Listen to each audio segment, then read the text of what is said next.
चलिए प्रश्न संख्या 5 पे आते हैं हम लोग।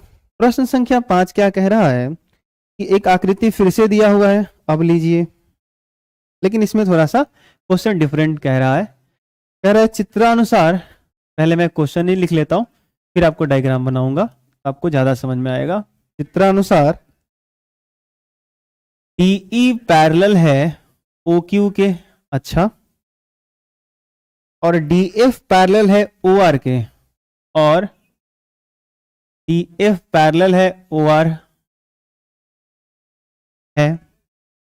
तो कह रहा है दर्शाइए कि, मतलब दर्शाइए यानी कि सिद्ध कीजिए। सिद्ध कीजिए, यहां पे कुछ अनुपात वगैरह तो नहीं पूछ रहा है। सिद्ध कीजिए कि EF समानांतर QR। अब लीजिए, समानांतर देके समानांतर ही पूछ रहा है। यहाँ पे थेल्स प्रमेय के साथ साथ थेल्स प्रमेय का विलोम भी काम में आने वाला है। इसलिए मैंने बोला था इस प्रश्नावली को पढ़ने से पहले, बनाने से पहले, थेल्स प्रमेय और थेल्स प्रमेय का विलोम दोनों सिद्ध हो जाने चाहिए। चलिए, इसका जो डायग्राम बनाया गया है, तो मैंने आपको क्या बोला था कि जो समानांतर दे रहा है उसको किसी ट्रायंगल में ढूंढो, किसी त्रिभुज में ढूंढो, और थेल्स प्रमेय फटाक से लगा दो। तो कौन से ट्रायंगल में दिख रहे हैं ये? DE पैरेलल OQ कौन से ट्रायंगल में दिखेंगे? PQO, ये देखो तो ट्रायंगल में दिख जाएंगे।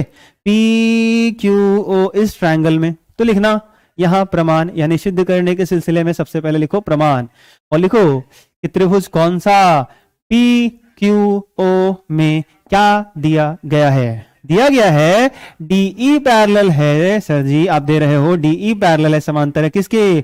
OQ के है। अगर त्रिभुज में एक भुजा के समानांतर आपने मुझे कोई एक भुजा दे दिया तो मैं थेल्स प्रमेय लगा सकता हूं। इसलिए थेल्स प्रमेय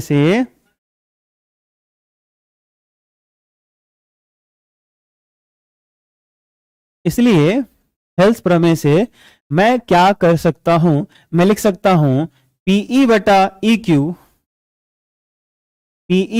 EQ बराबर PD बटा DO। ये होगा हमारा समीकरण 1। चलो पुनः फिर से दोबारा रफ्ता एक और त्रिभुज, कौन सा?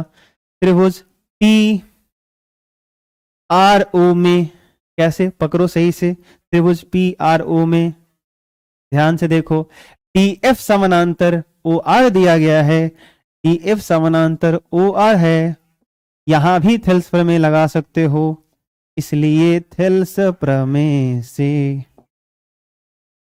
मेरे प्यारे दोस्तों, मेरे प्यारे भाइयों एवं बहनों, थेल्स प्रमेय से लगाओ PD बटा DO, PD बटा तो चल चलाना, दौड़ लगाना, चल भाग तू जा, क्यों सोया है, क्यों खोया है, ये आखिर है, अभी नहीं तो कभी नहीं। PF बटा FR, कतरा मत, घबरा मत, कैसी मुश्किल, कैसी बाधा, दीवार है तो तोड़ डाल, आंधी है तो मोड़ डाल, तो चल चलाना, दौड़ लगाना, चल भाग तू जा, क्यों सोया है, अरे क्यों खोया है, ये आखिर है, अभी नहीं तो कभी नहीं। ये रहा समीकरण 2। समीकरण 1 और 2 में कुछ कॉमन दिख रहा है दोस्तों। समीकरण 1 और 2 में कुछ दोस्तों कॉमन दिख रहा है।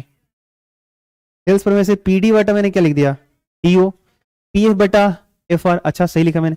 कॉमन दिख रहा है PD बटा DO, ये भी PD बटा DO के बराबर, ये भी PD बटा DO के बराबर, ये भी PD बटा DO के बराबर है, ये भी PD बटा DO के बराबर है। तो ये वाला और ये वाला आपस में बराबर हो जाएंगे। तो दोस्त हम लिख सकते हैं समीकरण 1 और 2 से, समीकरण 1 और 2 से, बोलो लिख सकते हैं कि नहीं? तो समीकरण 1 और 2 से मैं किसको बराबर करूं? मैं करूंगा PE बटा EQ, ध्यान से देखना, PE बटा EQ बराबर PF बटा FR, मैं ऐसा लिखने वाला हूं। अच्छा सर, ये साबित करके आप कैसे साबित करोगे EF समानांतर QR? मैं साबित करूंगा, देखो तो सही। PE बटा EQ आया, बराबर साबित आपने कर दिया PF बटा FR, भाई साहब एक बात बताओ, अगर अगर पीई बटा ई क्यू बराबर पी एफ बटा एफ आर साबित हो गया तो याद करो थेल्स प्रमेय का विलोम, याद करो थेल्स प्रमेय का विलोम। थेल्स प्रमेय का विलोम क्या कहता है कि यदि कोई रेखा त्रिभुज की दो भुजाओं को समान अनुपात में विभाजित करती है तो वह खींची गई रेखा तीसरी भुजा के समानांतर होती है। यदि कोई रेखा किसी त्रिभुज के दो भुजा को समान अनुपात में विभाजित करती है तो वह खींची गई रेखा तीसरी भुजा के समांतर होती है। तो हमने ये साबित कर दिया कि पीई बटा ई क्यू बराबर पी एफ बटा एफ आर। तो जो ई एफ है इन दो भुजाओं को समान अनुपात में बांटती है, आ गया है, प्रूफ कर चुके हम लोग।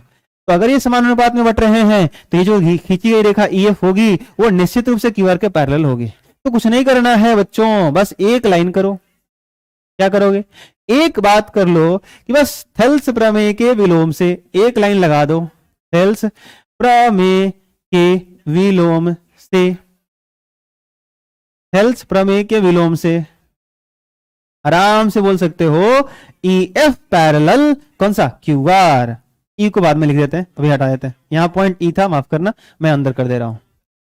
ई एफ पैरेलल क्यू आर आ गया थेल्स प्रमेय के विलोम से, E F parallel Q R. अब परीक्षक भैया जो होंगे ना कॉपी चेक करने वाले वो समझ जाएंगे। आप यहां लिख रहे हो थेल्स प्रमेय के विलोम से, दरअसल इसके बाद लिखना, इसके आगे लिखोगे, जगह यहां है, ठीक है, जगह नहीं तो मैंने यहां लिख दिया, ठीक है, आप आगे लिखोगे थेल्स प्रमेय के विलोम से। क्यों भाई साहब, क्योंकि अगर ये समान अनुपात में हो गए तो ये निश्चित रूप से ये वाला ई एफ क्यू आर के पैरेलल होगा ही होगा।